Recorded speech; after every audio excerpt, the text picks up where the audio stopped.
Blog Talk Radio.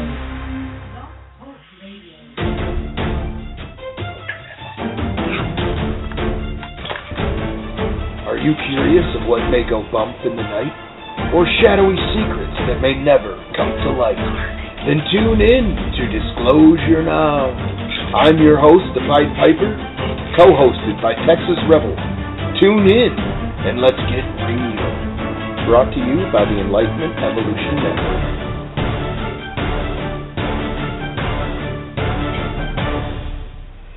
The opinions, commentary, and views that are expressed here at Disclosure Now, or the guest of the show, are not necessarily reflections of the view of the ENlightenment Evolution Network.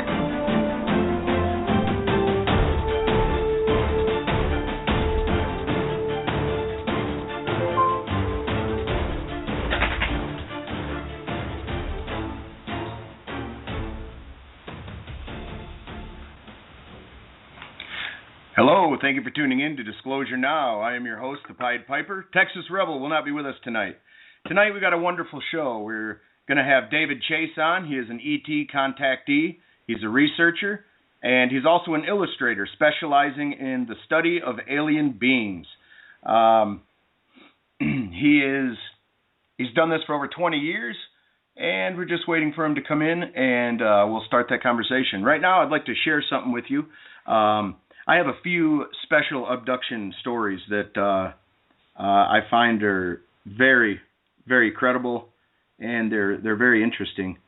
So, Charles Hickson, then 42, was fishing from an old pier in the Pascagoula River with a friend, Calvin Parker Jr., on the night of October 11th, 1973.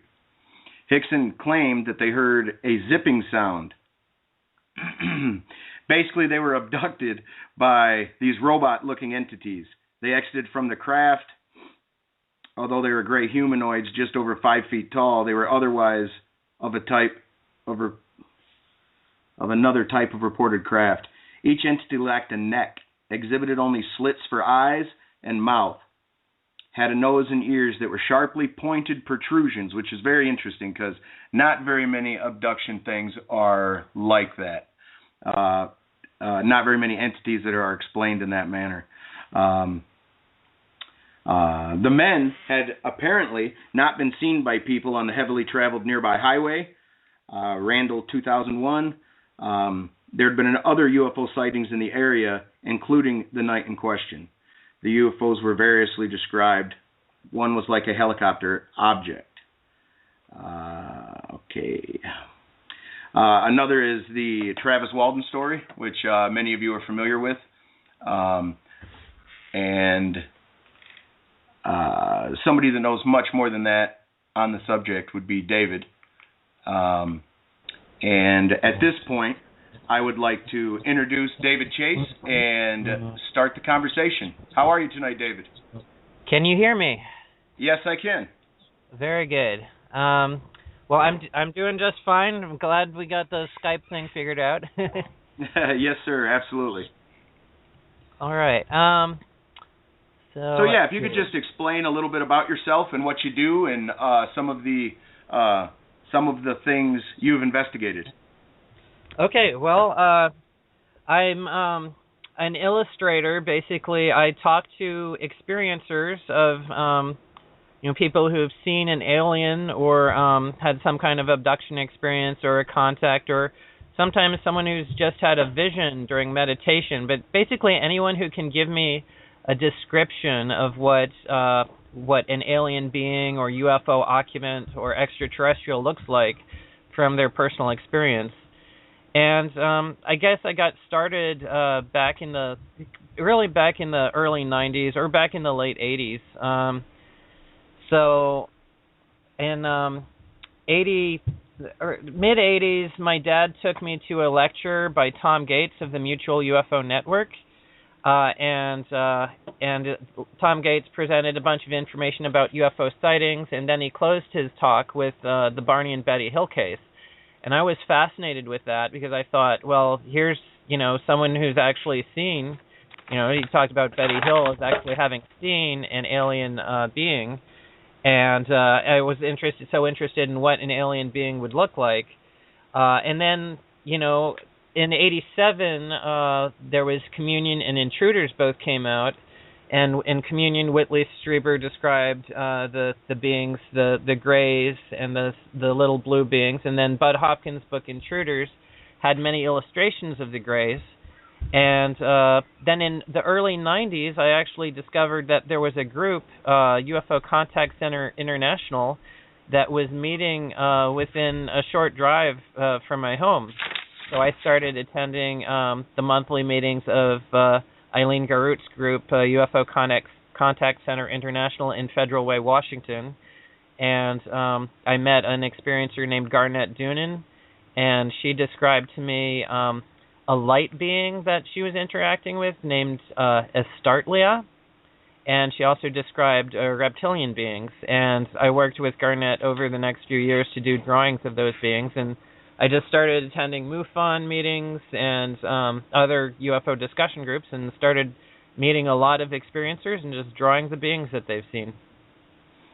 Okay, well, you just mentioned the reptilians for a second. I have a question for you. Why are reptilians looked at in an overall dislike or fear? There's like a stigma attached to the reptilians. Can you talk about that for just a second? Certainly. I think there is. Well, I've seen on YouTube there are actually some people who are really trying to put a lot of fear of the reptilians into people. Saying, if you ever see this kind of being, run in the other direction, or trying to frighten people into believing that they're taking our children and eating us in mass quantities down underground or something like that. And I don't know why. I think for some people they just make a good bad guy. That it's like people want to have someone to blame everything wrong in the world on, and we see that our economic system is obviously, we have the 1% who has like something like 90-something% of the wealth, and then we got the 99% who have much less, and so whenever you see kind of this sort of what looks like a social injustice, people look for someone to blame, and sometimes it seems like they want to blame something that's not human, and the reptilians, I guess maybe because of the story of the serpent in the garden and the idea that the serpent is responsible for humankind's downfall from grace, and also I think that for some people there's an innate fear of reptiles, or at least snakes, because perhaps it's due to the fact that our ancestors often, many of them would maybe get killed by venomous snakes or large constrictors back when our ancestors lived in Africa hundreds of thousands of years ago.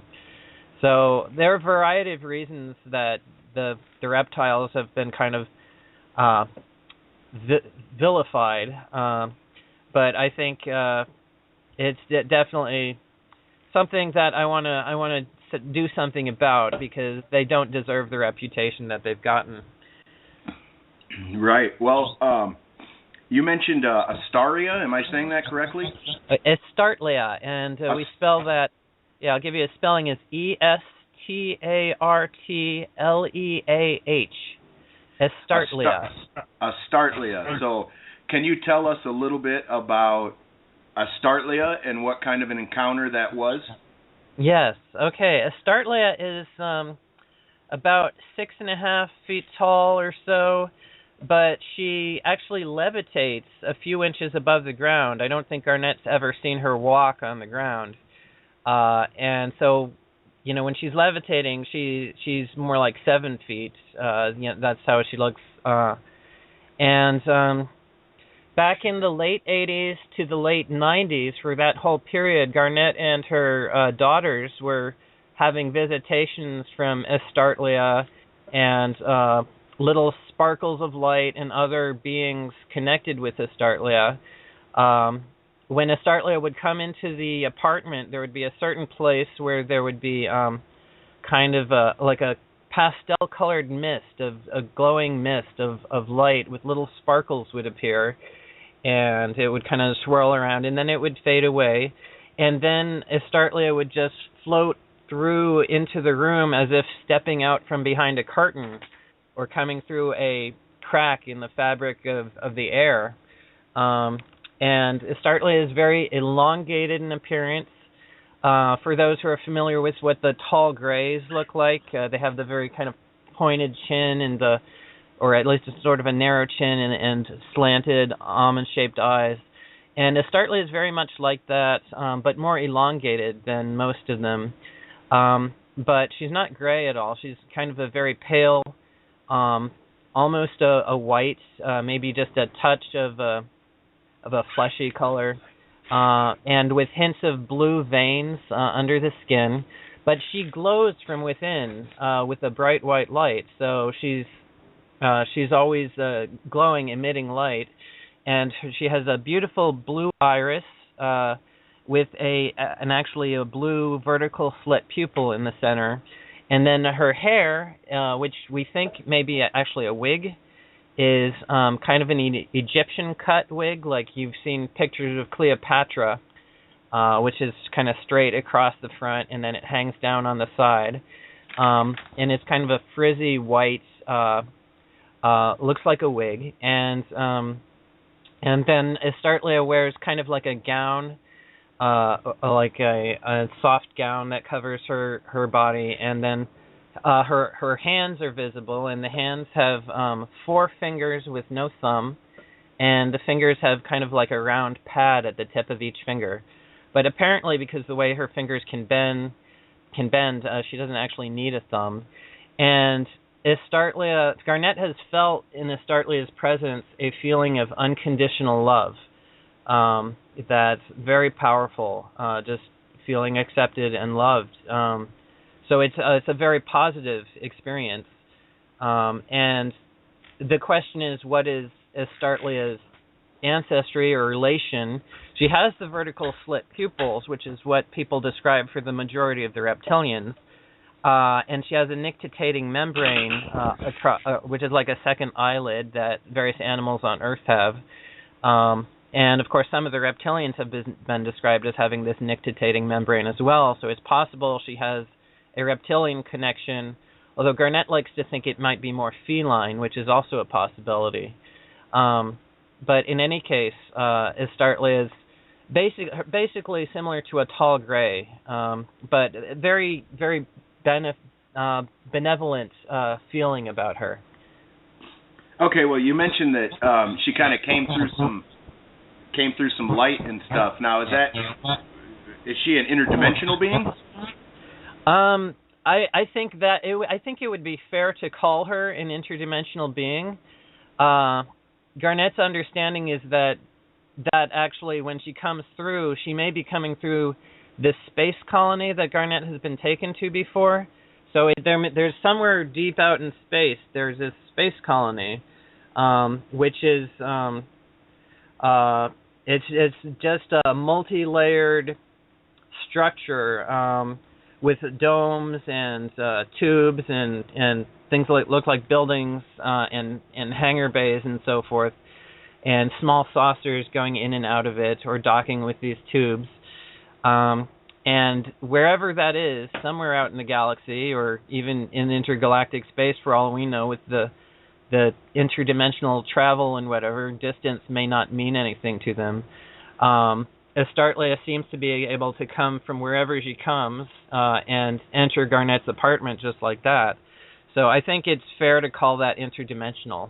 On top of that, Garnet has seen Astartlia when Garnet had an out-of-body experience, and Astartlia looks the same in the out-of-body state as she does in the physical, in the flesh state, and it's even possible that in some sense she is taking her physical body and entering an astral realm with the physical body.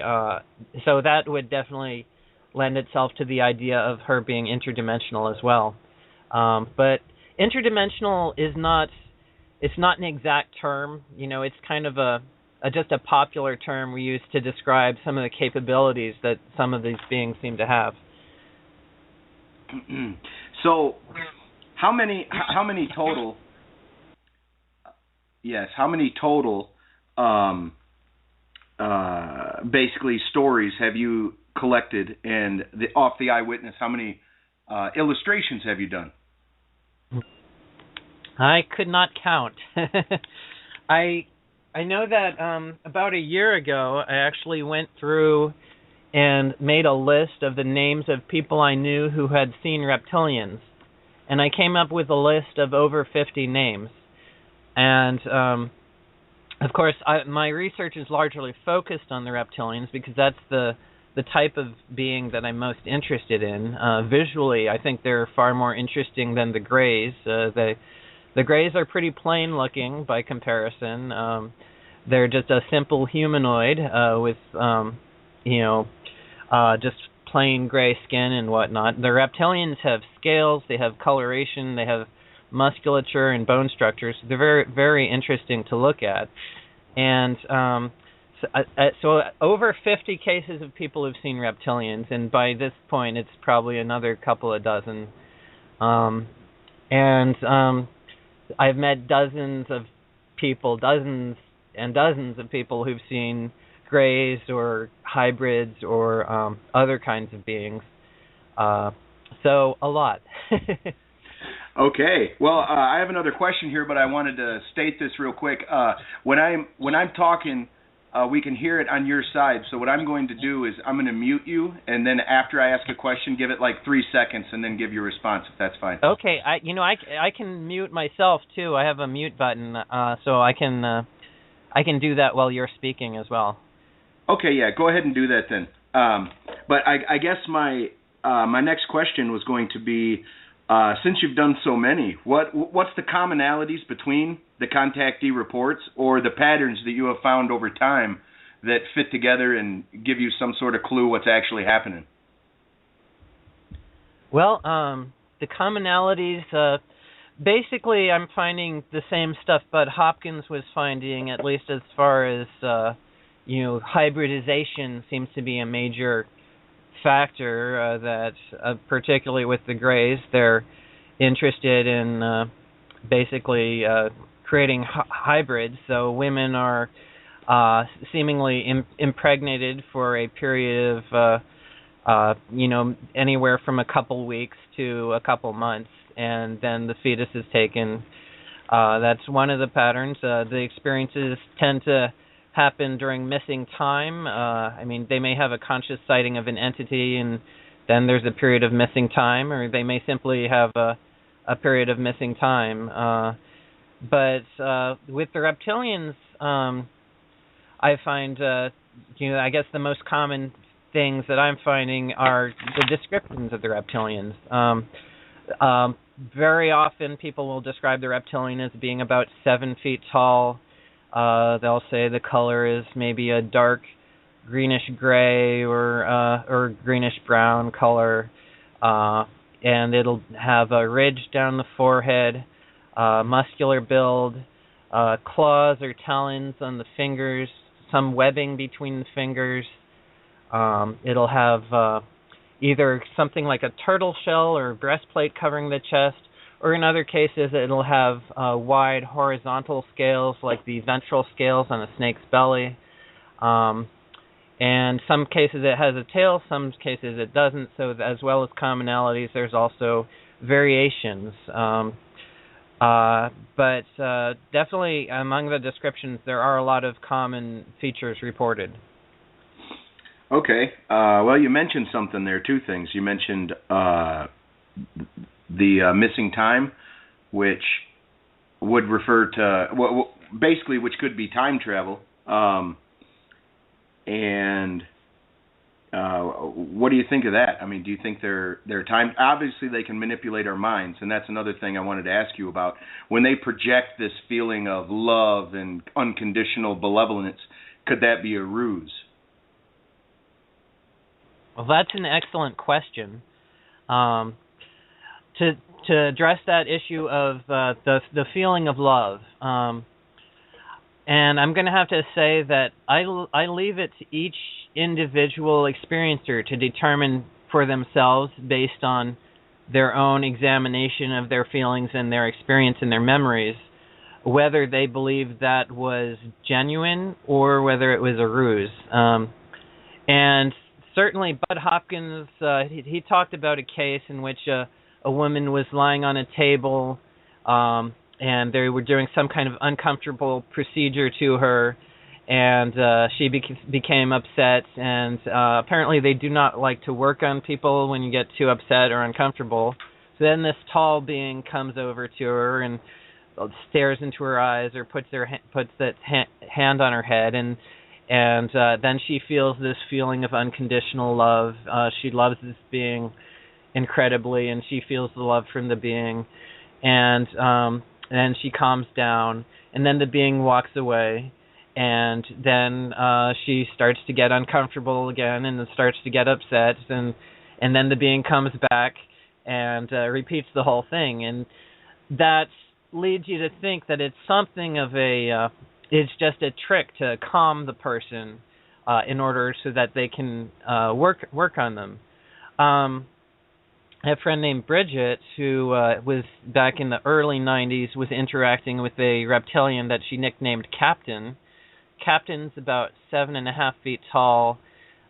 He's very muscular, very dark brown or chocolatey colored scales, almost black he looks sometimes. And there was one time when Captain was letting Bridget examine his body. He was like showing Bridget his arms, and she was like feeling the skin on the inside of his arms, and she was looking at his hands, and she was commenting that well, he has this delicate webbing between his fingers, but then he has these sharp talons, and so isn't he worried about like injuring his webbing? And Captain laughed and thought that was just hilarious, but it's in a very friendly attitude. He's always a good humored laugh with him, and basically he wasn't concerned about damaging his webbing. He's apparently they have the dexterity; they really don't have to worry about that. After she examined Captain told her, "Well, look, my feet are the same," and she looked at his feet, and between his toes he had webbing as well. And I guess, let's see, Bridget, at some point Captain basically asked, what do you like me? What do you feel about the way I look? And she said that you are the most beautiful creature I've ever seen, because as some of if you're like me, you can appreciate the beauty of a reptile, the scales, the coloration, all the details in the musculature, and so forth. And Captain, as reptiles go, is incredibly beautiful. And as soon as Bridget accepted him and said, "Yes, you are that beautiful," she felt this unconditional love come from him. Just flooded into her, waves of love and total of acceptance of who she was, and it was overwhelming. And it was something that, even though she'd never experienced this kind of love from a human being before that she can recall in her life, there was something familiar about this, as if at some point during her existence she'd felt this love before. But in any case, Bridget, in the subsequent years, has been told by people that, oh, you were mind controlled, and he doesn't really care about you. That was just mind control. But she's questioned it. She's looked at her own feelings. She's looked at her interactions with Captain, and she does feel that in that case that love was completely genuine. So ultimately, I have to leave it up to each experiencer to look at their own memories and experience and decide for themselves whether it is a ruse or whether the love they felt from that being was genuine. Well, do you think Do you think that the mind manipulation, do you think that's on a psychic level? Do you believe that's in a technological level, like it's a technological something happening that they can't detect? Or do you believe that they are communicating psychically, so to speak? Well, I do think it's what you call psychic. It is telepathy, and you can say, well, everything like that has to have some kind of physiological mechanism. David Jacobs, who's a professor of history and a researcher on abductions, he generally refers to it as neurological engagement. He likes to use a kind of a more mechanistic explanation, but it is what you call telepathy. And so they can manipulate your thoughts or put their own thoughts into your mind or pick up on your thoughts remotely. I believe that's how when it's basically just an extension of telepathy. Telepathy can simply be hearing words in your head, or it could be actually the being kind of almost takes over your body and you feel what they're feeling, and your thoughts, it's like their thoughts become your thoughts, and the communication, they can even know what you're going to say or do, like seconds before you say it. So there's just different levels of telepathy. So there is a psychic aspect to it. But it could be maybe telepathy is in a sense technology, and we use these definitions, these concepts of technology versus psychic and how we think about things, but at some point that stuff probably all blends together. Yeah, at some point it's almost like magic. Like if we brought the art technology, a tablet back 1,000 years ago, they would think that was magic. They wouldn't understand. Now, here's a question for you. I know that you've done many of these eyewitness testimonials and you've investigated these claims. In your experience researching, what do you get more of, signals or noise from the eyewitnesses? And explain what that is. All right. Well, that's a great observation. The question is, how do I know someone's not lying to me? How do I know how do I know they're not deluded about what they've experienced, or it's just their imagination, or they're suffering from schizophrenia and it's some kind of random hallucination related to that. And basically, I talk to a lot of people, and I look for the patterns and the things that are consistent from one case to another. I listen to my intuition. How do I feel? How does this person's communication with me make me feel? Do they have some ulterior motive in telling me this story? And the signal I think drowns out the noise. The noise is those little the occasional person who might be lying or who is psychologically disturbed in some way and wants to push a belief system onto me. But those cases are not that much of an issue. You just kind of have to trust your own intuition and look for the commonalities and look for, well, this person's reporting something that these 5 other people have reported, and then you can say, well, that's probably part of the signal. If someone is reporting something that's the first time you've heard it, and if it's also someone you just kind of have that feeling in your stomach about, like, something's not right, they're trying to push something on me, then maybe that's noise. So basically, I do think it's only by talking to a lot of experiencers that you can build up kind of an idea of what the signal is and filter out the noise. And so I don't worry too much about interacting with people who might be hoaxers or who might be trying to deceive me, because I don't base my whole belief or understanding of what's going on just one particular case. Okay. Well, I researched a few of your cases, and one of them, the female was woken up, but she was having a dream beforehand, and an entity came to her in a different shape, and it was stuff like that. My question would be, how would a person decipher if it's like a sleep paralysis moment, or if something is actually happening, especially if it starts off in a dream? And the second part of that question, I guess, would be, do you believe that's where like some urban legends or some myths come for, like the incubus, the succubus, fairies, leprechauns, and stuff like that? Do you think that could play into it or explain it?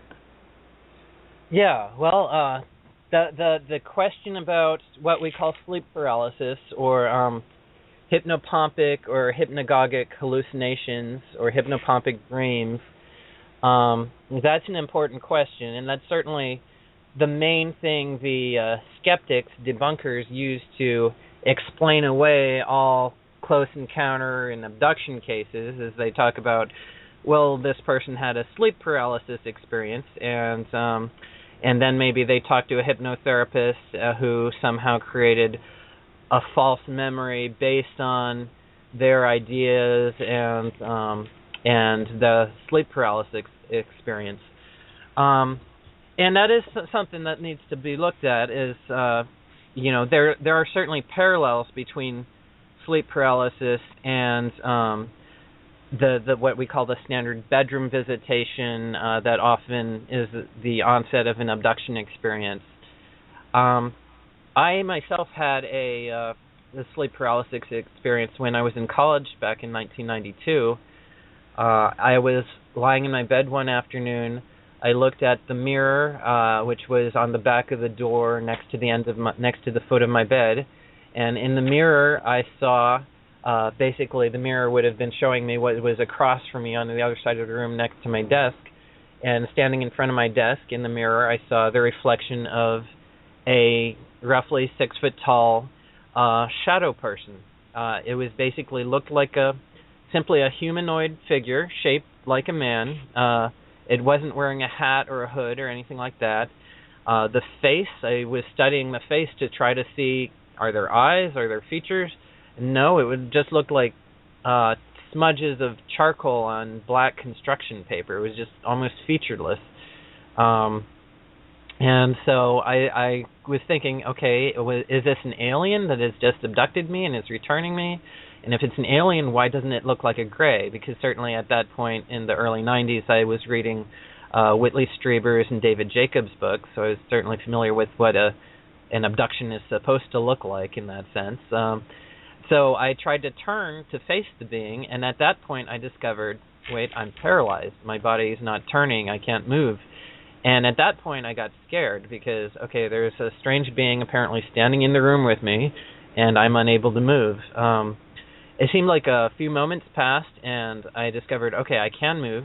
I don't see the being in the mirror, and and then I looked, and it's not there on the opposite side of the room. So whatever was there was gone.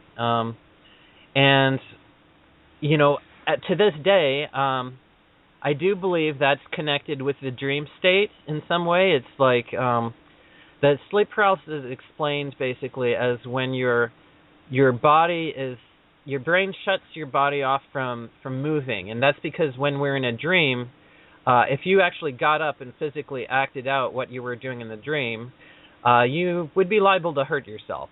So your brain has a way of paralyzing yourself.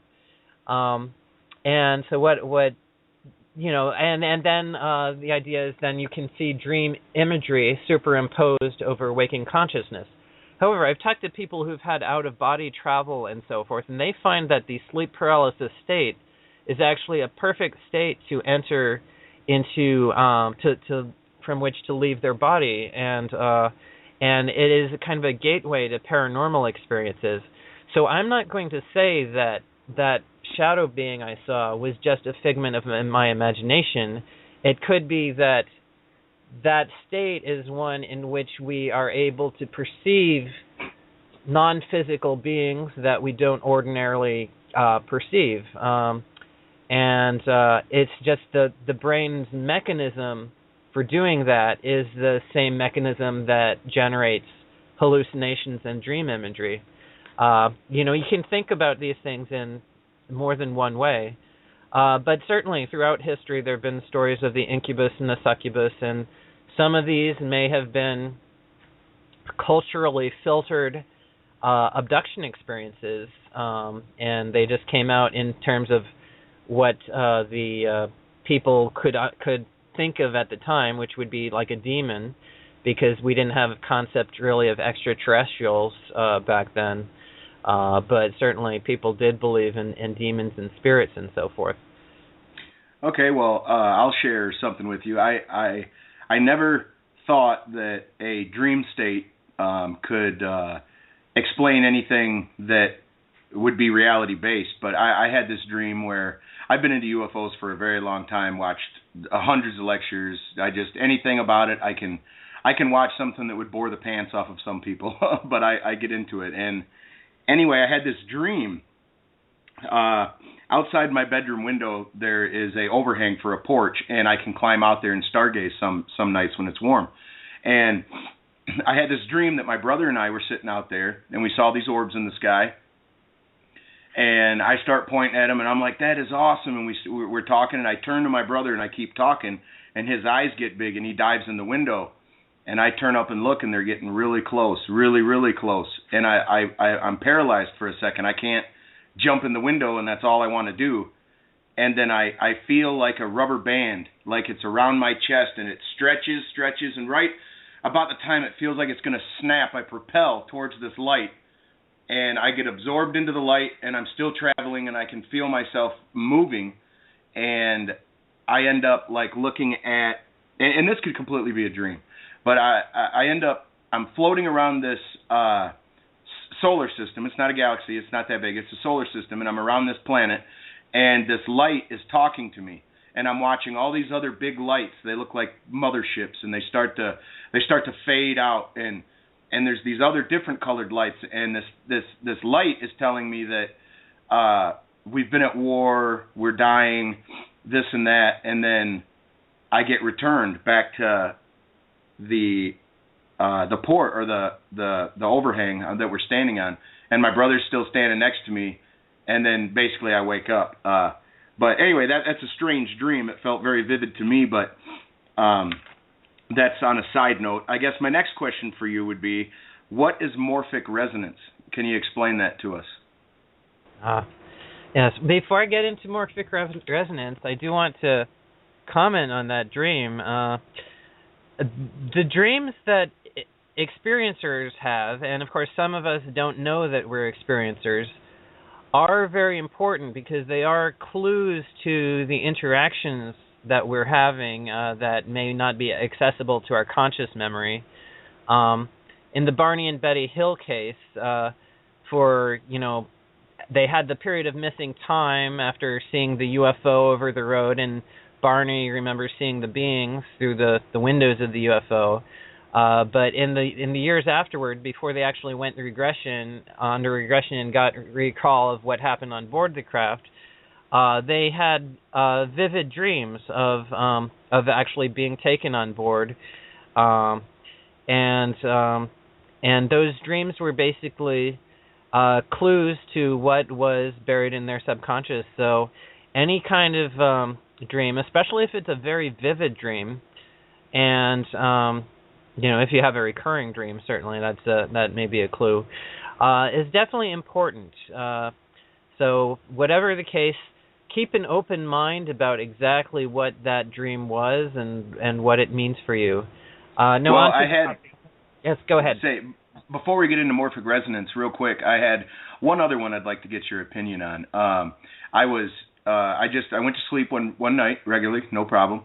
But I had this dream where I lived multiple lives, and it felt like it was very vivid. It was very real. I was a butterfly. I was an ant. I was a tree. And when I mean a tree, I mean I lived the tree. I grew. I could feel my roots going down into the ground. I felt dew on my leaves. Like I lived like all these lives, and then I was myself, and I lived my entire life. And then when I died, because I'm scared of death. This could have been a subconscious thing, but I died. And when I woke, I thought I was waking up, but I wasn't waking up out of the dream state. I was still dreaming. I was sitting at this table. I died as a human after living all these lives, and then I was sitting at this table after death with like 8 people surrounding this table, and we were all holding hands. Well, I jerked my hands back because I was scared. I didn't know what was happening, and they said, "Hey, we're creating all of this together. Come, experience more." And when I grabbed their hands again, I started experiencing another life. Anyway, I just wanted to share that with you. That's a fascinating experience. I mean, definitely keep a journal of any of these vivid dreams you're having. I believe that we do live multiple lives. It's rare for people to describe a life as say a butterfly or a tree or something like that, but who knows what our souls are capable of. So definitely that's something worth keeping notes on, and keep a lookout for other people's experiences or dreams that may have some parallels to that. It may be something like part of a shamanic initiation, which is an aspect of the UFO abduction phenomenon. It is connected with a variety of other kinds of experiences. I guess I'll get into kind of a brief definition of morphic resonance. It's a concept from a scientist named Rupert Sheldrake, and the idea is that basically the idea is nature is habit forming in a sense. That, for instance, once a particular ecological niche appears on a given planet, and species evolves to fill that niche, then if that species goes extinct, and maybe the ecosystem goes through some changes, it makes it more likely though that the same ecological niche will appear and another species will evolve to fill it. And so the idea has actually been that that's one way to explain why so many people report humanoids, because most of the beings that are described in abduction and close encounter cases are humanoid in shape. They have 2 arms, 2 legs, they stand upright, they have a head on top with a pair of eyes and a mouth. And so the idea is, if they're extraterrestrial, why would they have the same body shape? Because they could have had some completely different evolution. But if there are habits in nature that maybe once the first humanoid species appears on one planet, then other planets, it'll be easier for humanoids to evolve.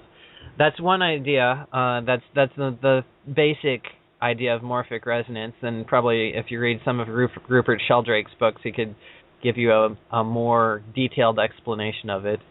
And along the same line, there's a concept in evolution which is not controversial in the sense that morphic resonance is controversial, but in evolution there's basically the idea of convergent evolution, and that's well established. That it's based on the principle that form follows function, and that there are limited number of solutions to any particular adaptive challenge which will be practical, which will actually work in the real world. And that means that, for instance, ichthyosaurs and dolphins, ichthyosaur is a prehistoric marine reptile that its ancestors lived on the land but then returned to the ocean. Dolphins are part of the whale family and the toothed whale family, and their ancestors actually dwelt on the land, and dolphins are a mammal. But the ichthyosaur and the dolphin have almost exactly the same body shape, and they both eat fish, they both swim in the ocean, and the body shape is simply due to the ecological niche that they occupy. And so a technology using species which has radio and builds spaceships and things like that, well, that is a particular ecological niche as well. So it's not necessarily so unlikely that other technology-using species would be humanoid. So that's to talk to you about the concepts of convergent evolution and morphic resonance, which is another possible explanation for why aliens may be humanoid in appearance. Okay. Well, if reptilians are real, and I haven't experienced anything to the contrary to show me that they're real, but if they are real, I believe that civilization has rose and fallen many times. Maybe humans almost get extinct at one point, lose all their information, and then they come back. They climb back. Well, we have come a long way, in just a few thousand years that we've progressed, and technology in the last 200 years or 100 years has just skyrocketed. Could the reptilians be a dinosauric species that lived millions and millions of years ago and left planet and came back? And another question that I have about the reptilians, that's just a theory, possible theory that I have, but some of them have like shells, or they have a protective front, and that would signify that at some point they were either a warrior species or had open conflict. What are your thoughts on that? Well, yeah, that's definitely some good questions. The idea that they are in some sense indigenous to the Earth, or that their ancestors evolved on Earth, that's certainly a possibility. Some people say that, well, something from another solar system wouldn't look like a reptile that we have on Earth. And to that, I say, well, no, convergent evolution, it could. But still, if obviously if they're from the Earth, then that would make it even more likely that they would look like something here. And I could imagine perhaps that at the end of the Cretaceous period, for which our fossil record is somewhat limited, we don't have fossils for every species that's ever existed. You could have a humanoid dinosaur evolve, and 66 million years ago, perhaps they developed an advanced technological civilization that had airplanes and trains, and maybe even went into space, or started building underground cities and so forth. And then 66 million years ago, the asteroid or comet comes along and crashes into the Yucatan and destroys basically the entire civilization in the ecosystem of the Earth. And the reptilians that survived, perhaps they live in habitats underground, artificial biospheres they created, or the ones that went off into explore other solar systems, they may have survived. And meanwhile, the biosphere on the surface of the Earth pretty much reset itself. And then over a period of the next millions of years, mammals evolved to fill some of the missing, to take the places of the dinosaurs, which had gone extinct. So it's, that's possible that you could have had a big civilization on the Earth back then. And there's going to be some evidence in the fossil record or in the geologic strata for that period of time. But recognizing that evidence for what it is and so forth, that's going to take some time, and you have to get the paradigm to the right place where people are actually looking for evidence of a lost civilization of that nature.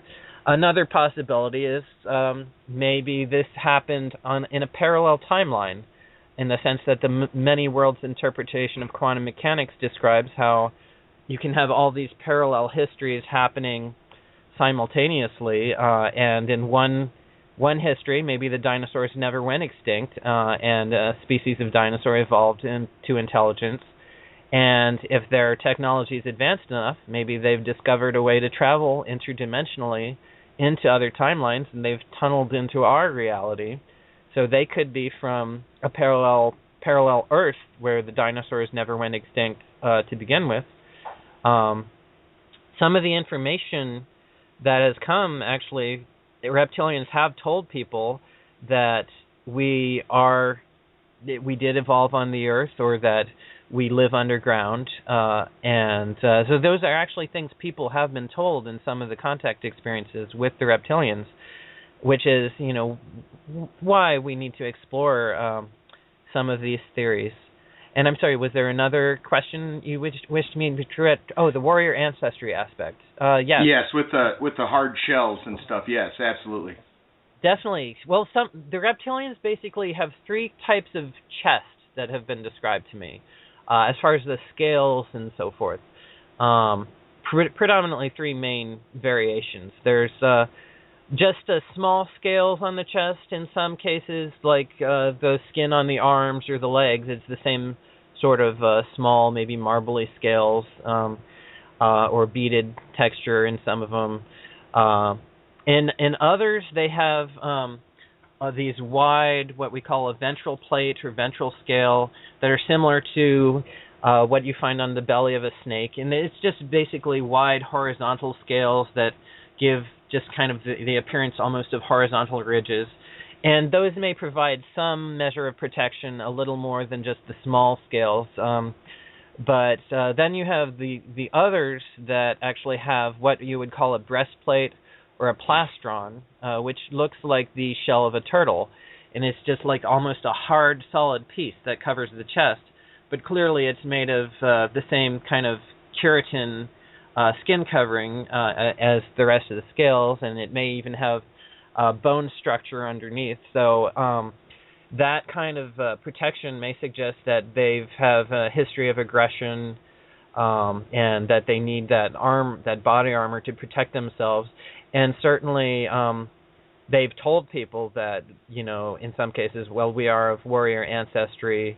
I know someone who was in communication with the reptilian, and he had an image come to his mind of what that reptilian looked like in a life in the distant past, and it was almost like a Roman gladiator with a spear or something like that. So definitely apparently some of the reptilian species are of warrior ancestry.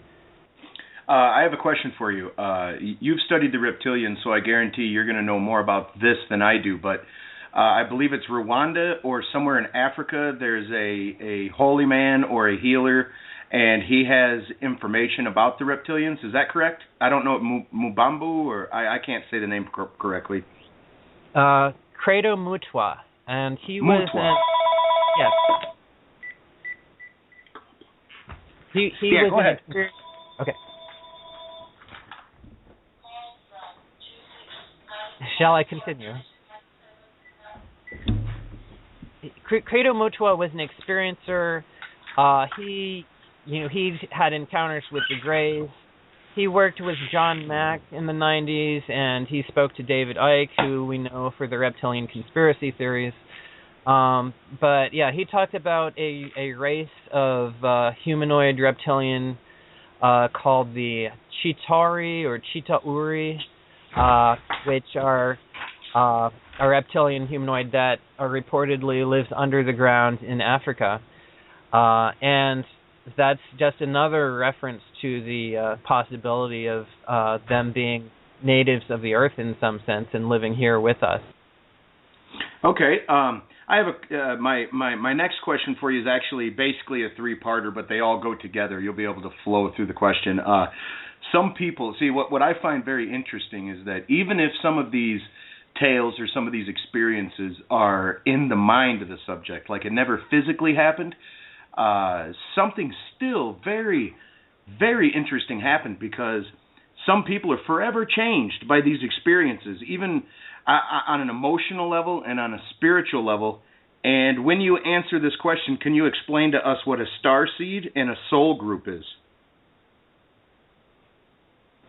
All right. Well, yeah, the concept of a starseed is basically the idea of an extraterrestrial soul, or a person who has lived other lives, past lives, you could say, as an extraterrestrial, and that could be as a UFO occupant, what we would call a the occupant of one of these craft that shows up in our skies and perhaps abducts people or interacts with people at least. And this back in the 90s, from 92 to the end of 97, Dan Wright of the Mutual UFO Network was director of a project called the MUFON Abduction Transcription Project. And over a period of about 5 years, they solicited tapes of hypnosis sessions and interviews from 19 or 20 hypnotherapists and researchers who were doing regressions with people who've had abduction experiences. And one of the common threads, Dan Wright, he identified 5 themes that seemed fairly common in all these cases, one of which was the interest of the entities in human sexuality and reproduction, which David Jacobs, of course, says is the central focus of the whole abduction phenomenon, and that's certainly a very important part of it. And another of the 5 themes was this idea of the subject having an alien connection. For instance, there were people that reported that on board the ship that the beings told them, you are one of us. Or people have described feeling that the beings are in some sense their family.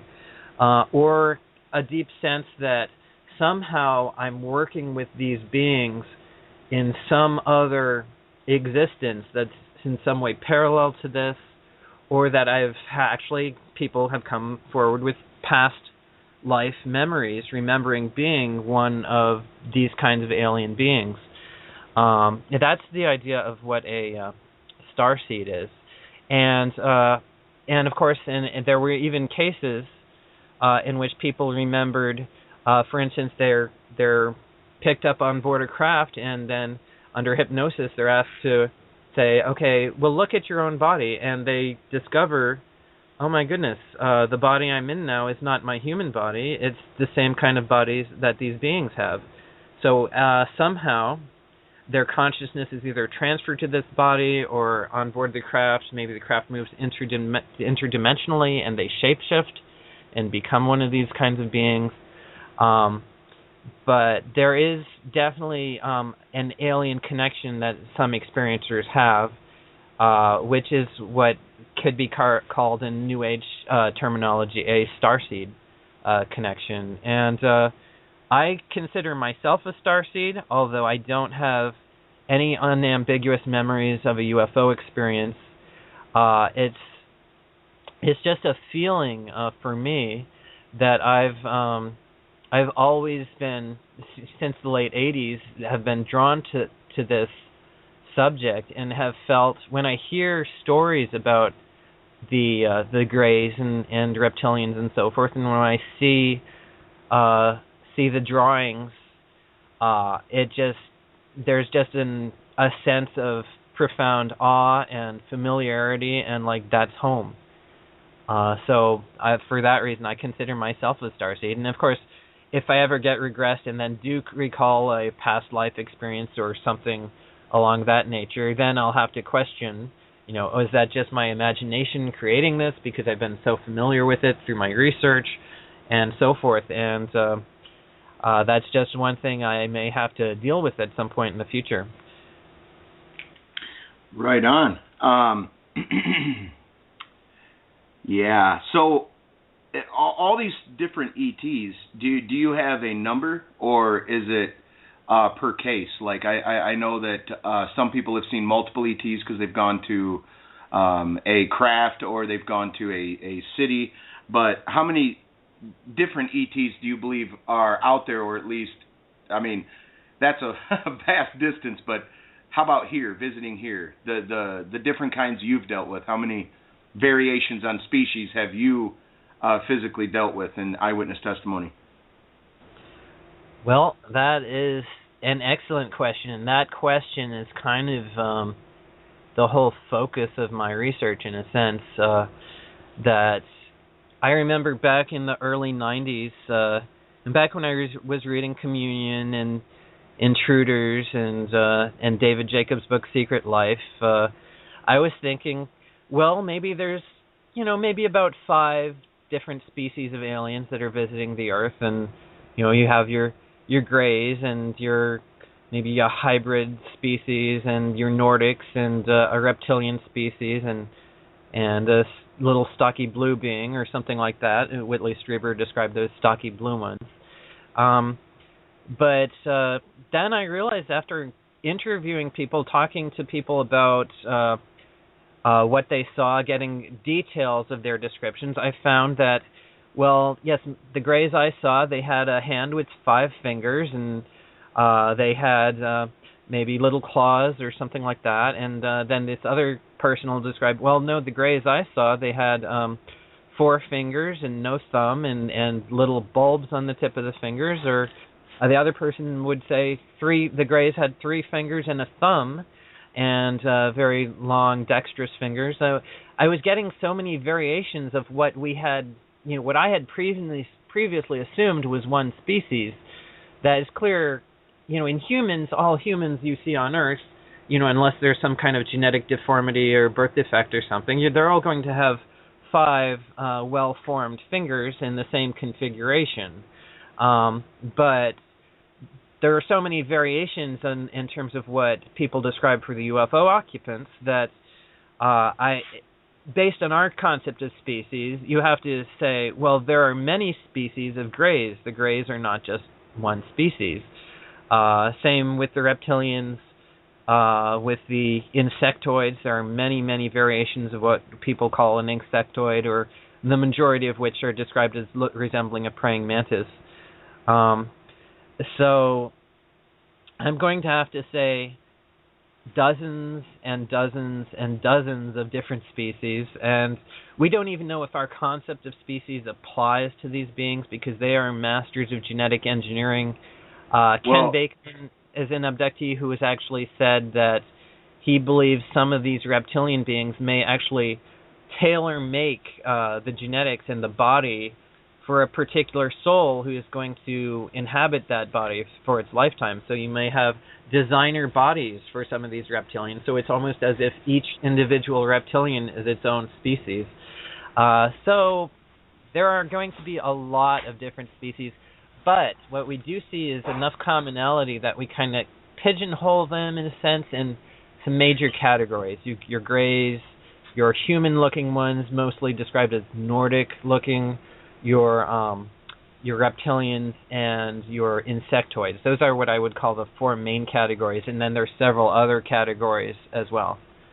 Now, since this is your main focus of your research, I guarantee this thought has come to your mind. But what if all these representation, or what if the ETs that they're seeing is actually a representation? Like if they can already manipulate our minds and they can, control us in certain ways, freeze our bodies, and why couldn't they send us a projection of themselves that we would feel more comfortable with? Like if it's a giant monster and would scare anybody, they could project itself to be a puppy to us. Like how hard does that make your work to try to nail down what species may be interacting with people? Yeah, well, that does add another layer of complexity to it. We have, what for a long time, Bud Hopkins was, one of the first to identify what we call a screen memory, which is maybe someone's driving along a road at night and they have a memory of seeing a giant owl land on the road in front of their car, and their car stops, and the owl may be 4 or 5 feet tall. And they have an emotional reaction to this memory of seeing an owl, which is more than what you would expect from seeing an owl. And there are details of those memories which suggest that memory is not an accurate representation in their mind of what had actually happened. But certainly, there are many cases in which people will remember seeing an animal, such as a coyote, a deer, an owl, a raccoon, and that is the conscious memory they're left with after an experience. But then if they look back on it, they say, well, I had missing time in that experience, or that owl was larger than any owl could actually be, or details like that, or there were emotions associated with that experience. And I actually met someone in the 90s, one of my cases, a woman described, I forget if it was her experience or one of her daughters. I think it was hers. She was at a stream in the woods, and she looked across the stream, and there was a deer there, or actually maybe it was she looked and there was a little gray alien standing there, and she blinked her eyes and rubbed her eyes, and she looked again, and oh no, it's actually just a deer, so it's not an alien. And then maybe she I forget if she closed her eyes again, and then it was a gray. But there are these what we call screen memories, and some of the screen memories actually, for instance, if someone had a medical procedure done to them by some beings, they may be left with a disturbing memory of being kidnapped by a human being, and the human being did something to them that was disturbing. So some of the screen memories, they're not just animals, but they can actually involve the aliens taking on the guise of a human being. And it's this all, and then when you get into the idea of the MILAB scenario, which is what we call military abductions or covert ops abductions, which seem to involve some covert human group, then it becomes complicated. How do you sort those out, those actual covert human activity, from alien memories of the aliens masquerading as humans in some sense? And it does get rather complicated. You just have to ask questions, ask detailed questions, and listen to the details and look at the emotions the people are expressing, and you can kind of cut through some of that because there are patterns that allow you to recognize a screen memory versus what is an actual memory of a being, or what we assume to be an actual memory of a being. Yeah, you mentioned the Nordics a little while back. I'd like to touch on the Travis Walton story just a little bit, if you don't mind. Basically, he was basically like a lumberjack, and he got abducted. I'll let you touch on that. But if anybody is familiar with the story and they happen to watch the movie Fire in the Sky, his actual experience was 10,000 miles different than what they actually showed in the movie. Can you go into that a little bit? Yeah, certainly. I can. That was one of the first cases I heard of. I guess back in the early '80s, a documentary came out which used to air on TV and still does periodically, called "UFOs Are Real," and that was really probably my first serious introduction to the UFO phenomenon. They had Ted Phillips on there, who does the investigations of UFO landing traces. They had Stanton Friedman talk a lot throughout that documentary. They introduced the Barney and Betty Hill case, and they introduced Travis Walton. And Travis Walton was interviewed along with Mike Rogers, who was the crew boss on that logging expedition during which the abduction took place.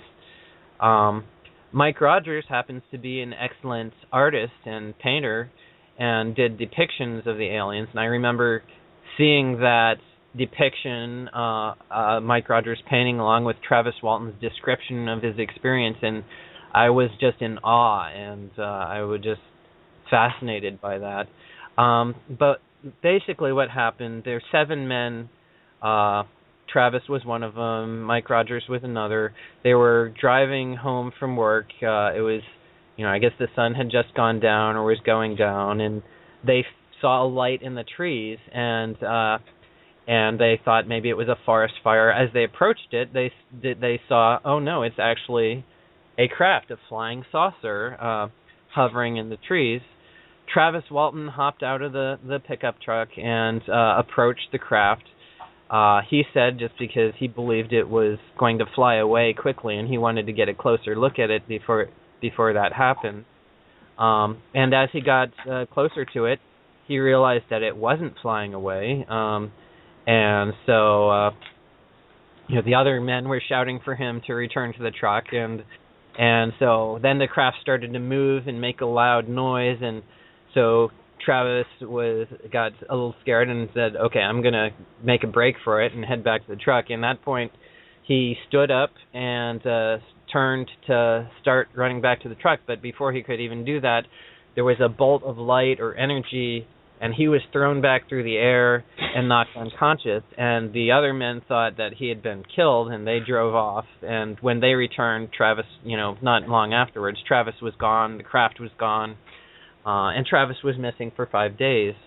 Now, what Travis remembered happening is he remembered after being knocked out, he remembers waking up on a table on board a craft. At first he thought maybe he'd been in a hospital, that maybe he'd been injured and was in a hospital. But then when he could see clearly, he was in pain, and he saw standing around him 3 smallish humanoids, about maybe close to 5 feet tall, maybe a little bit shorter.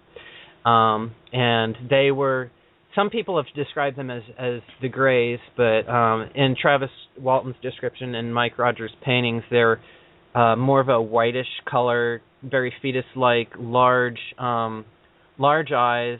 But unlike the Greys, which usually have a solid black eye, these ones had a round pupil and iris that were clearly visible, and they had a 5-fingered hand. And Travis jumped up off the table and tried to threaten them, and they kind of eventually decided, okay, they're going to back off, and they turned, and they all left the room. And then after they were gone, Travis left that room and was kind of walking around this craft trying to find a way out. He came into a room that was, that as he approached the center of the room, the walls seemed to get darker and stars appeared around him. And then at the center of the room, he sat down in a chair, and it was like he was sitting in the middle of space, because in the center of the room, the walls were black and there were stars. And at some point there was noise or something behind him, and he looked, and he could see in the doorway there was a man who looked like a human being, I guess 6 foot tall man with shoulder-length blonde hair, tan skin, wearing a blue uniform, a pretty well-built gentleman with a kind of a glass, almost fishbowl type space helmet. Travis went up to him, tried to talk to him. The man didn't say anything. He just smiled and led Travis out of that craft, which turned out to be parked in a larger hangar. He led Travis out of the hangar, down a hallway, and into a room where I think maybe 2 other males and 1 female of these Nordic-looking beings, because they had somewhat Scandinavian features, you could say, like Northern European, but the tan skin and the blonde hair. And they did not have blue eyes. I believe the eyes were more of a golden hazel color. And the female, I believe, produced something like a small mask that she put over his face, and then he went unconscious. And then his next memory was waking up on a road with the craft just hovering in the air above him, and the craft just shot up into the sky, and then he ran down into the nearest town and called his brother.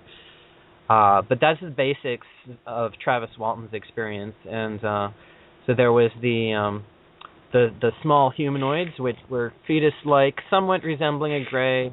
You could call them a variant of a gray, or perhaps a hybrid type in their appearance. And then there were these Nordic types.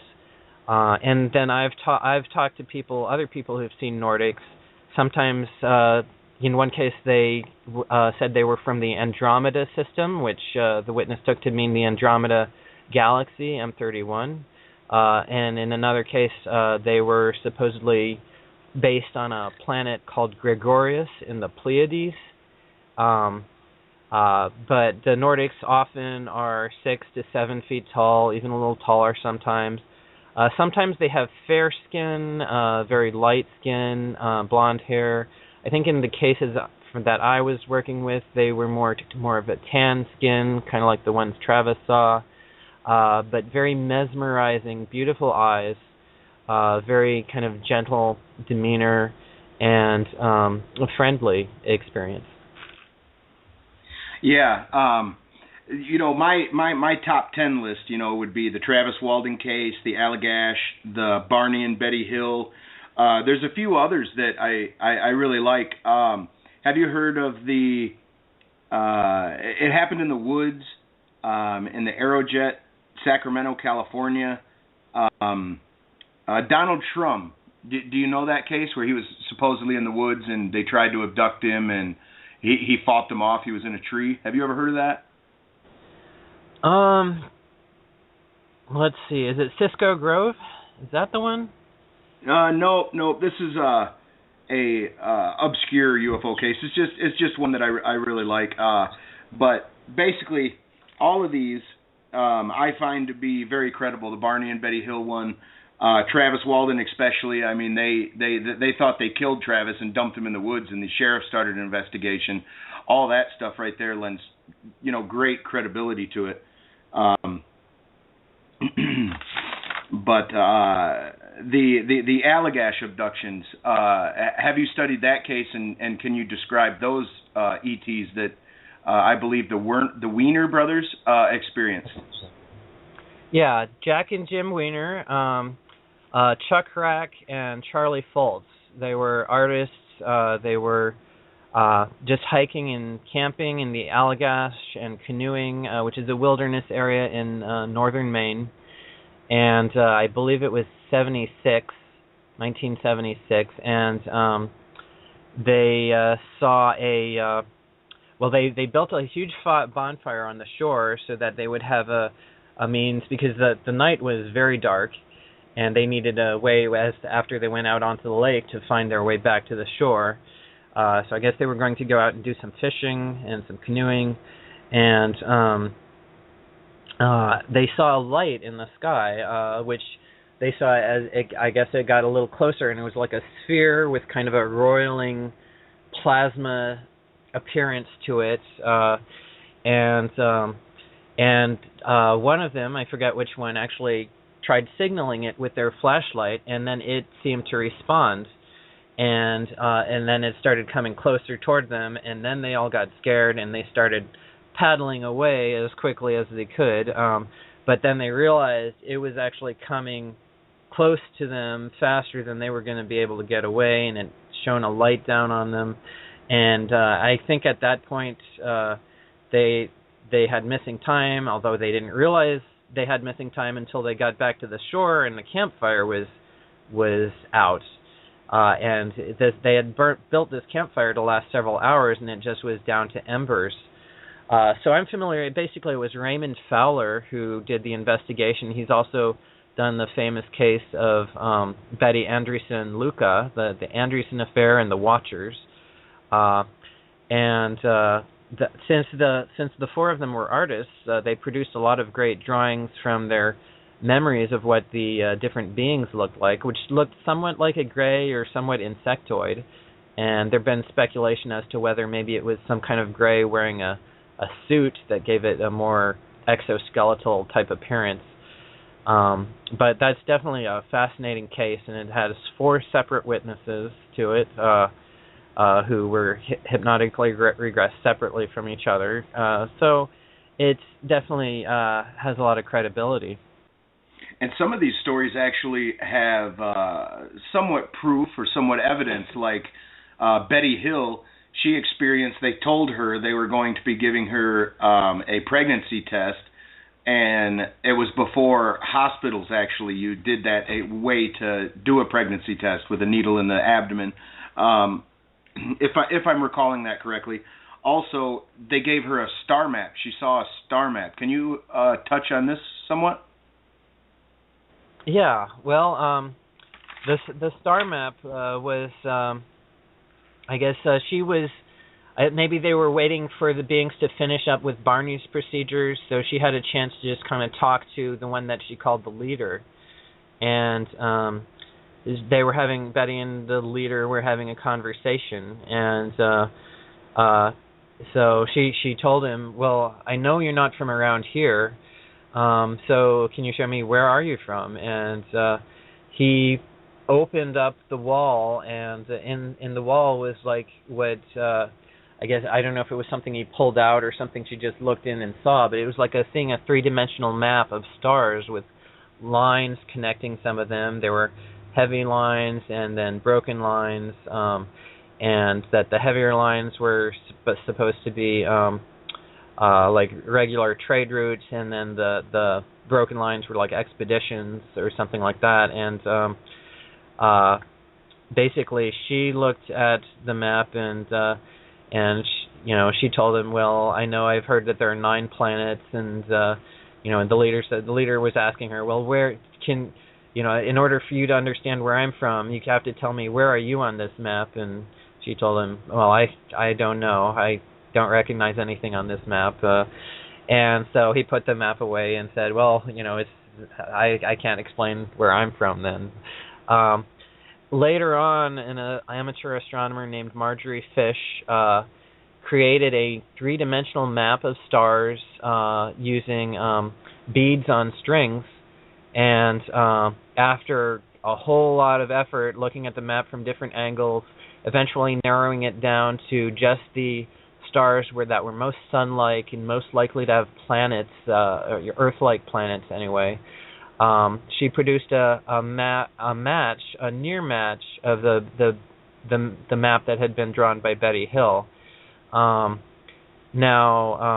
Marjorie Fish, certainly, to hear her describe the experience of finding that match, it sounds very impressive. Out of all the patterns she tried, she found only one that really seemed to be pretty close to Betty Hill's drawing that Betty had done under hypnosis after this accounting of the experience, or right after coming out of hypnosis. Now, there's been question as to whether that match could be a coincidence. For instance, some researchers have said that Betty's map and that Marjorie Fish's interpretation matched angle for angle, line length for line length what Betty drew, and that's not exactly true. I think that's a bit of an exaggeration, but then does it actually go beyond probability? And I think it may be an important match. I can't say for certain, but in any case, then you have to ask, well, does that map tell us something about the means of interstellar travel that these beings are using? Because it almost the logic of the map almost suggests that they're traveling slower than the speed of light, perhaps, which would explain why they're going from nearest star to nearest star instead of just kind of randomly jumping about in space, as you could imagine a more advanced race might do. And so you try to analyze this, and unfortunately, I can't form any real conclusions. And we don't have enough cases of star maps and so forth to, especially where we actually seem to have some kind of match, to draw any firm conclusions. But it's certainly worth consideration as to what this map might mean. Absolutely. I've got kind of a dreary look on what the ET phenomenon may be. It's almost, in my mind, the larger reality. My hypothesis is that we basically are in a petri dish, sort of. I believe we live in a biological, sociological zoo, because us being social, I believe, is a large component of it. But we basically live in a biological, sociological zoo. And these zookeepers, whoever they are, buzz in and out, pick up their cattle now and again, look them over, and return them. Lately or recently in the field, there's been a lot of like what you said they experience, benevolent love. Sometimes they show them disasters in the future and stuff like that. But that's my interpretation. What is your interpretation of the overall reality? Everything, in the sense that there is a lot going on. There are they do use us. I mean, they use us.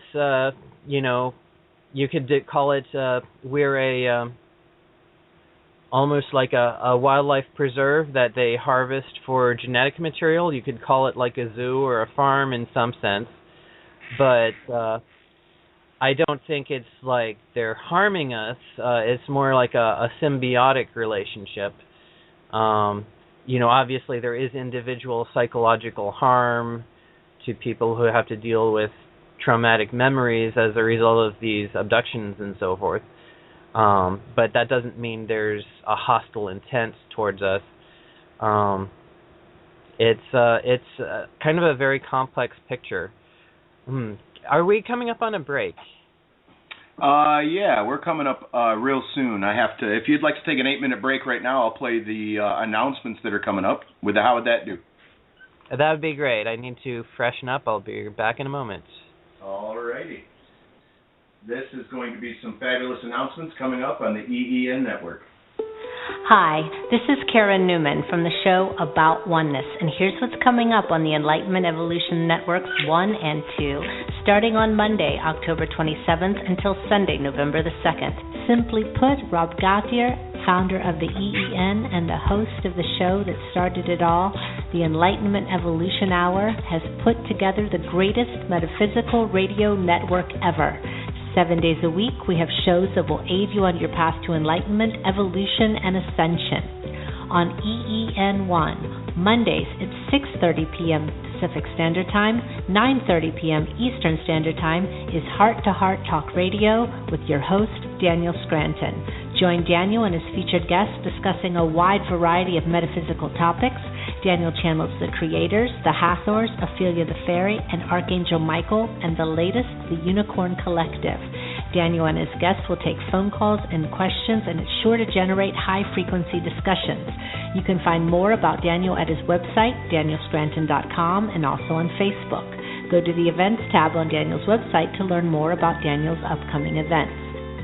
On Tuesday at noon, also 3 p.m. Eastern Standard Time, please join hosts Megan Crandallmeyer and Rachel Archelaus for Radio Inspiration, Expression, and Abundance for their show Soulfulpreneur. Spiritual business specialists Rachel and Megan will bring you inspiring conversations with people who are living their soul purpose. Frequent guests include psychic mediums, channelers, coaches, artists, and authors. They end every show with psychic readings and business coaching. Your questions about your spiritual business or life purpose journey are welcome. Wednesday nights, 9 p.m. Eastern Standard Time, 6 p.m. Pacific, is the show that started it all, the Enlightenment Evolution Hour with host Rob Gauthier. Rob channels Treb on the first Wednesday of each month and will take callers' questions. On the third Wednesday, we'll have special guests such as guest channelers and other metaphysical teachers. The other 2 Wednesdays are freestyle call-in shows to discuss whatever callers have on their minds. Tune in to Rob on Wednesday nights, and you can also find him at trebchanneling.com and on Facebook at the Enlightenment Evolution Network group page. Rob has 2 special announcements. Starting on Sundays from September 14th, trebchanneling.com offers hour-long meditation classes. Please go to trebchanneling.com to register. Another project near and dear to Rob's heart is the much-anticipated sequel to the groundbreaking film Tuning In, called Tuning In Now. The movie will feature channelers such as Daryl Anka and Bashar, Lee Carroll and Cryon, and our very own Rob Gauthier and Treb. Tuning In Now will explore the amazing work of today's top channels and how they are helping to awaken the consciousness of the planet. The film is in fundraising stages at the moment, and with a contribution for as little as $15 all the way up to $50, you can help make sure that this film is made. Please go to Indiegogo.com, that's Indie, I-N-D-I-E, Gogo, G-O-G-O.com, and type in the search Tuning In Now 2. That's the number 2. Tuning In Now with the number 2. On Thursday nights, 9 p.m. Eastern Standard Time, 6 p.m. Pacific, join host Philip Malika with the Consciousness Evolution Hour. Join Philip and his special guests and co-hosts as they discuss the shift, ascension, timelines, metaphysical concepts, and the fifth dimension. Find Philip at the Consciousness Evolution 2.0 group page on Facebook and on YouTube. On Friday, The Earth Experience with your host, Kalina Angel, 9 p.m. Eastern Standard Time, 6 p.m. Pacific.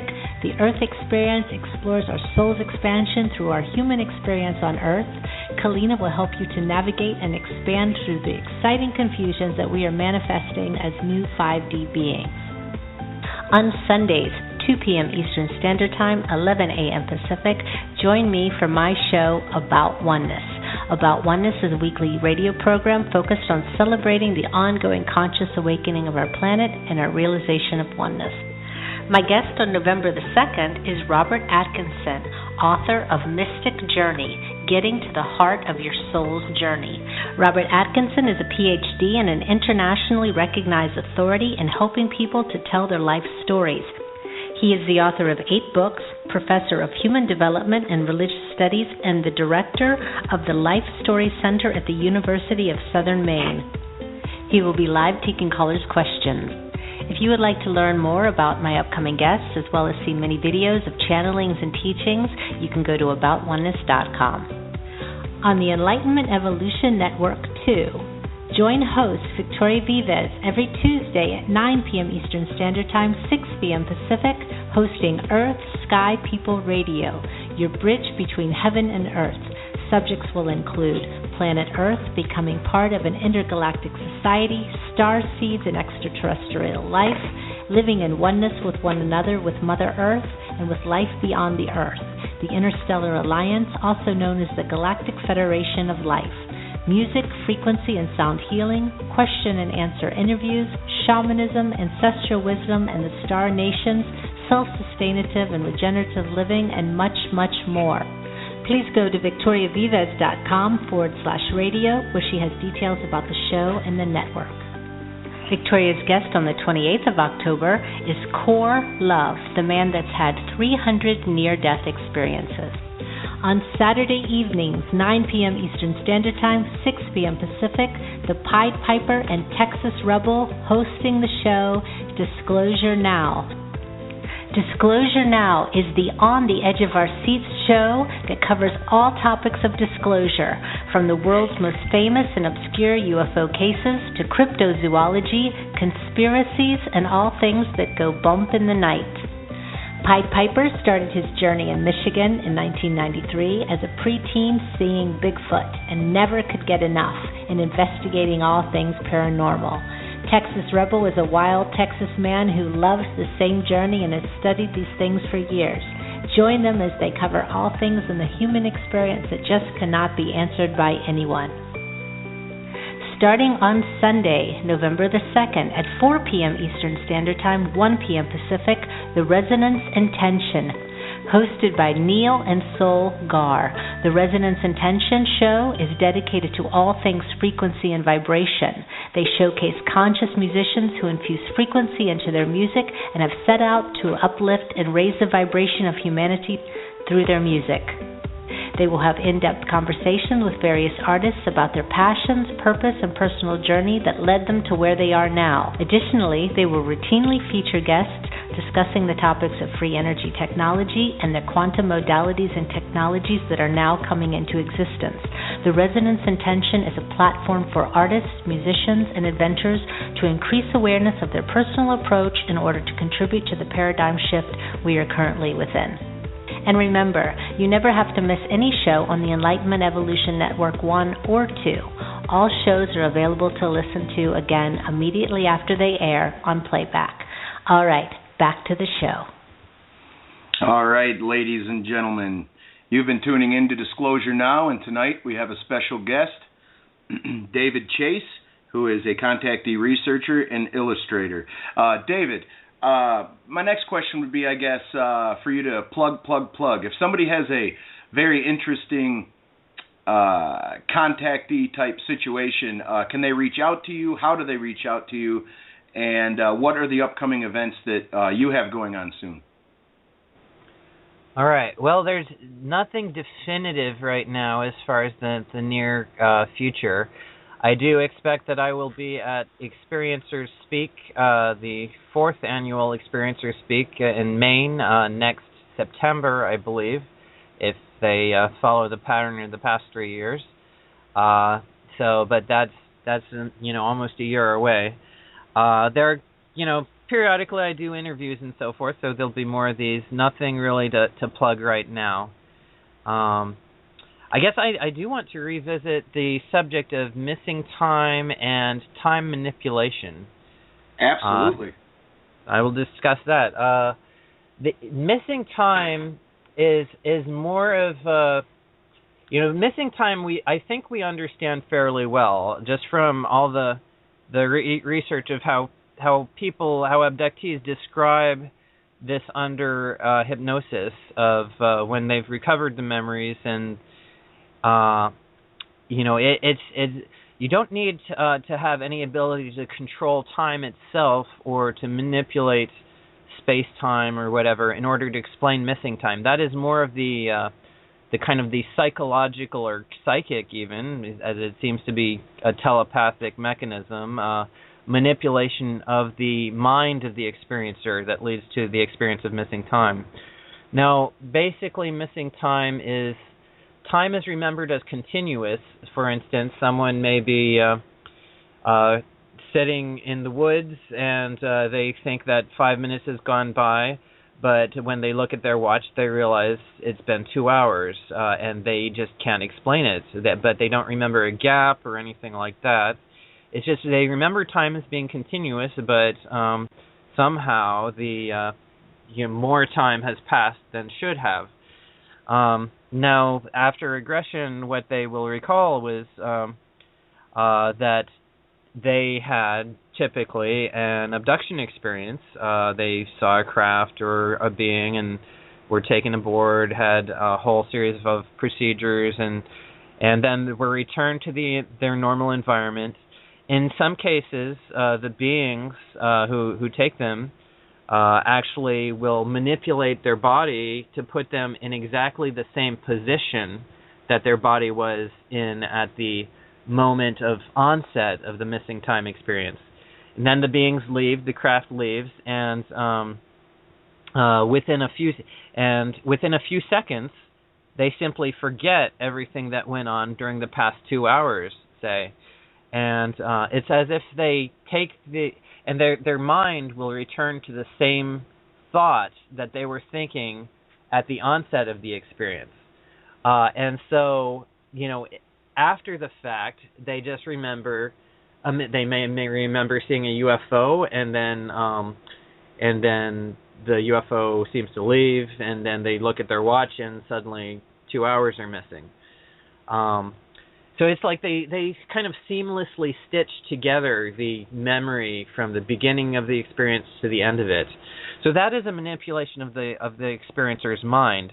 Now, there is a phenomenon that some people have called gained time. That's the term I use for it. There's been other terms for it, but it's a situation where someone actually realizes that, well, it should be 7 o'clock now, but it's only 6:30, and wait, wasn't it 6:30 half an hour ago? And that's the kind of experience where, or for instance, someone's driving and they know that it takes at minimum 45 minutes to make a drive from point A to point B, just from past experience or from the distance on the map. And they look at their watch and they discover, wait a minute, I completed that drive in 15 minutes. How is that even possible? And it doesn't seem to be physically possible. So those are situations I would call gained time. And that is where you have to bring in the idea of actually either the craft picks the person up, takes them to a timeless realm or another dimension where time passes differently or something, and then returns them perhaps even at the same moment that the abduction began. Although we really don't have nearly as good an understanding of what happens during these gained time experiences as we do with missing time. Because missing time, we have many, many cases where people have described this, where they've described what happens with their memories under hypnosis and so forth. In gained time, all we have for the most part is just conscious memories. I think there may be a couple cases where people remembered something under hypnosis, being abducted and being returned at the same moment as the initial abduction occurred. In a couple cases, maybe even seeing themselves. But those gain time things are fairly rare. But there is a suggestion that some of the beings have the ability to actually travel in time or move into another state of being or dimension or realm where time passes a little differently or something like that. So it's two separate phenomena. There's the mental manipulation or the psychic manipulation that alters a person's memory, and that leads to the missing time experience, whereas the gained time or the manipulation of time itself is something separate. Right. The only time I have, I haven't specifically researched cases with gain time, but there was this wasn't necessarily a UFO topic either, but there was a guy that was flying his plane, and he went into some sort of a vortex, and he traveled a much farther distance than he should have, and he actually had more fuel on board than he should have been able to use, and even a tailwind or whatever term they call that didn't explain that. I'd like to ask you about one more case real quick if we have enough time. Do you recall the UK? This was a abduction type event in the UK. An officer was driving during a normal patrol, and he saw like something the size of a Volkswagen in front of him. There was a bright light, and there was actually physical evidence on him. Have you investigated that case or researched it? I'm trying to remember. Is that Alan Godfrey? Yes, I believe you're correct. All right. Yeah, I've read about that case, and I've seen him interviewed on television or YouTube. I don't know too much of the details. I do remember that there were some small beings that were, I think, similar to what we'd call a gray, so it may be a variant of a gray. And then there is one that looked almost human that had kind of like a widow's peak or perhaps a skull cap that he was wearing, and had almost like even a little like a goatee or something, if I remember the case correctly. But I'm not really an expert on that case. I do believe that's an important case, and there was another situation where Alan Godfrey was involved in investigating a mysterious death that seemed to have a paranormal aspect to it, and was that the case where they found the guy on the coal mound? Yeah, that's the one. And that's the thing is, like, back in the 60s when we were first learning about this phenomenon, it was assumed that if aliens actually did come and pick people up, it was more like just a field biologist out in the woods, and he sees a deer and he wants to study it, so he tranquilizes it, he examines it, measures it, and then lets it go. But now we realize it's not a random encounter between, based on, especially on the research of Bud Hopkins and David Jacobs and Yvonne Smith and John Carpenter and others. It's not a random finding a human being, picking them up. It's actually the people who have these experiences. It's more of a tagged animal sort of thing, where they have this again and again throughout their lives, usually starting in childhood or even infancy. And it turns out that it runs in families. Typically, one or both of the parents will be abductees as well. And then, of course, many of these people eventually will you find out there's this whole starseed element that, in addition to the genetic following of the family line, some of the people who are experiencers will recall having a past life as one of the aliens of this, maybe the same group that's abducting them, or having some connection to those beings, some sense of being connected with them or being part of their family in some sense. So out of all the eyewitness testimony that you've collected and stuff, is there some sort of a structure, like bosses, workers? Some people have said that the Greys are like drones. And if they are like drones, if they are created in some way, would they be like biologic AI? How would you describe that?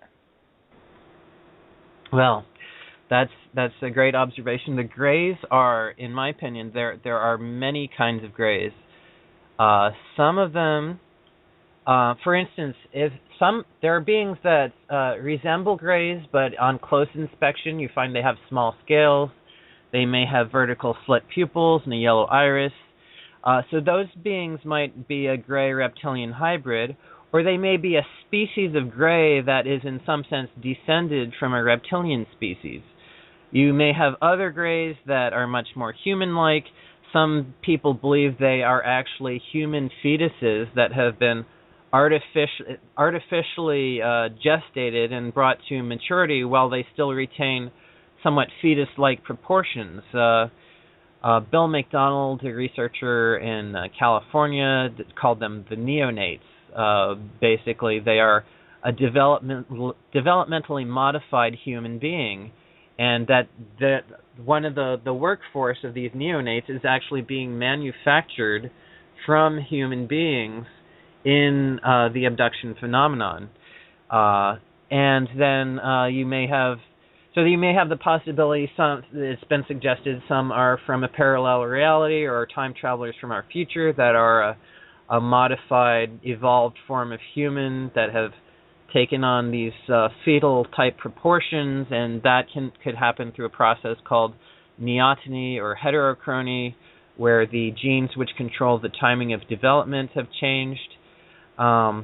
You have also got the suggestion that some of the grays may be descended from insect-like beings, or may be the result of past hybridization experiments between insect-like mantis beings and humans.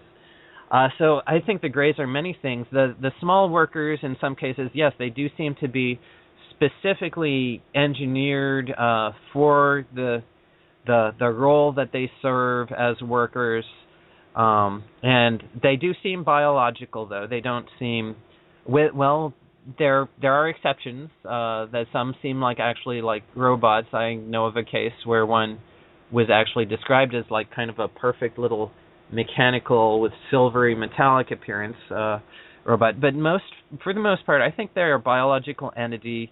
But some are just engineered specifically to serve as workers, and I don't think they can reproduce. They work cooperatively with each other with no rank, very efficiently. Of course, they can still be surprised if something comes up that's not part of their normal routine. They may get confused and not know what to do, and they'll either confer with each other, or they may just stand there dumb and wait for instruction from their higher authority, which may be one of the tall grays, which is one of the beings that is possibly capable of reproduction and is actually the species behind the grays and the intelligence behind them. Okay, well, we have about 12 minutes left of the program here. I don't know if you have enough time to touch on this or not, but I spoke of this earlier. There was an entity that tried to trick a female, and he kept coming to her in different forms and as different entities and stuff. Could you tell us a little bit about that before we run out of time? Yeah, if it's the case that I think I know which you described. I've done a drawing of showing a being that is a white-colored reptilian being with a pair of curved horns, little horns on his forehead, almost like a idea of what a demon might have for horns. And the woman's understanding is that this is not necessarily his true form or what he really looks like. He would come in different guises. For instance, he would pretend to be she's in a relationship with a reptilian, and that's another whole aspect of this phenomenon, is the relationship sometimes as lovers, and sometimes that's due to a past life connection that people have with some of these, particularly the reptilians. But he would actually disguise himself to try to make her think that she's him. But he is a different reptilian, apparently. And he might take on the form of a human she knows or some other appearance. And the shape-shifting that they do is almost perfect. Whether it's done by manipulating the minds or actually physically changing the shape of their bodies and rearranging their atoms through some kind of interdimensional technology or paraphysical ability, whatever it is, it can really fool people into thinking that this is who it is. But she would recognize him because his when he would take on a different form, he could never do it perfectly, and perhaps even psychically she could feel that this is a different vibration, a different energy, not the same being. But yes, this whole aspect of shape-shifting within the particularly the reptilians, but others, the Greys, certainly do it. The Greys will use screen images. I've talked earlier about screen memories. I think of screen memories as a memory people are left with after the fact. When I talk about screen images, I think that's something they do in real time, where they may in real time try to convince you that they are an owl or a different kind of entity or a human, something other than what they actually are. And of course, the screen memory is just an after effect of the screen image. How the screen memory is actually created and so forth, we don't actually know, and it may be closely connected. And how the shape-shifting works, that's something we don't understand. Is it a technology? Is it something interdimensional? Is it a psychic projection? There's so many aspects to this phenomenon that we just don't have the means of discerning exactly what it is that's going on. Absolutely. What are your thoughts on the 1950s contactees? I realize that you didn't start investigating till the mid-'80s, or early '80s. What are your thoughts on the old contactees, like from the 50s and the 60s and stuff? Well, yeah, I mean, the first time I met an experiencer of close encounter abduction, of actually seeing a being, I mean, I guess in college I probably met a couple people who had seen UFOs, but it wasn't until 1991. I was in college at the time, but like when I was coming home during the summer and whatnot, I met Garnett Doonan, and that was in 91, and she referred to herself as a contactee. I guess she did not like the term abductee, because certainly Astartlia, the light being, or hybrid, or whatever she was that Garnett was interacting with, was a very friendly being, a very loving being, and Garnett didn't feel like Astartlia was abducting her.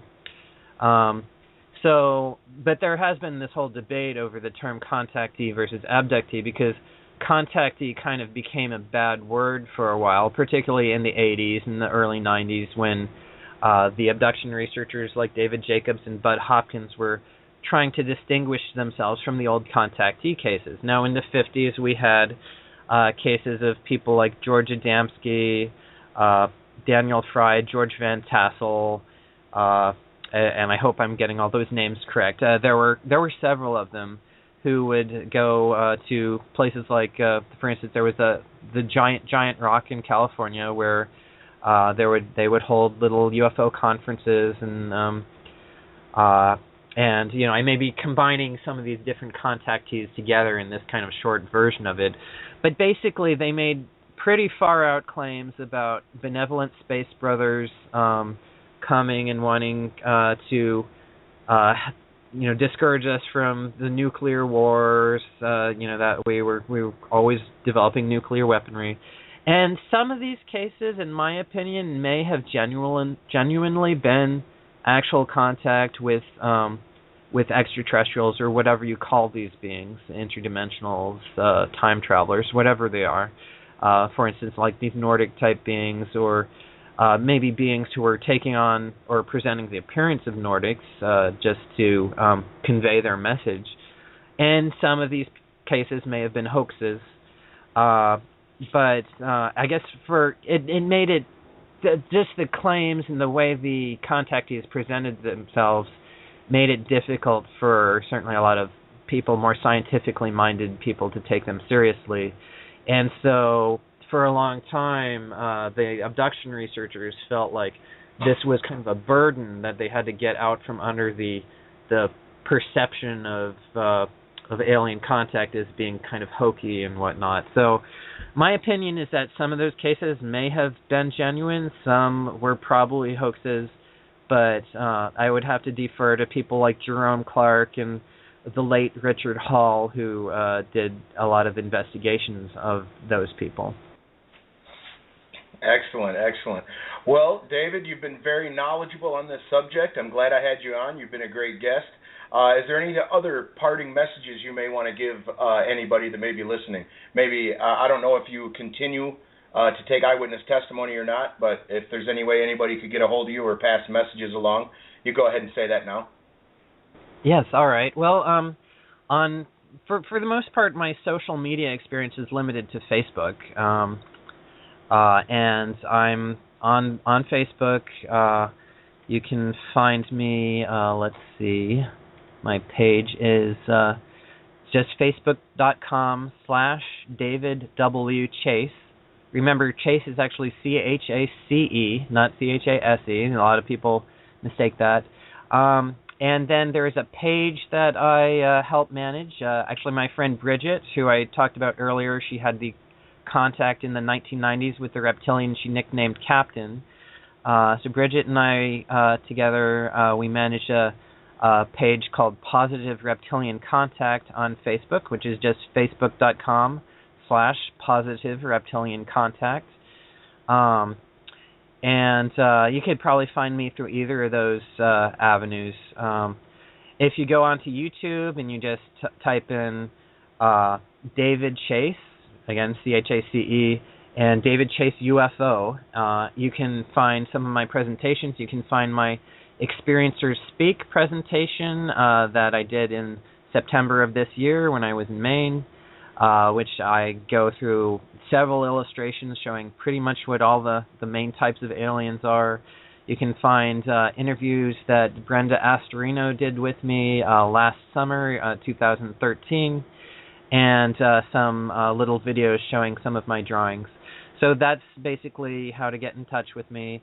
And I don't friend a whole lot of people on Facebook, but I do keep my messages available. So if you message me, I'll try to get back to you. In addition to, Facebook has the messages divided between the inbox and the other box. I check both of them, so if you can't get into my inbox and it says it'll send it to my other box, well, I'll check that too. So don't worry about that. I'll check the messages and try to get back to you.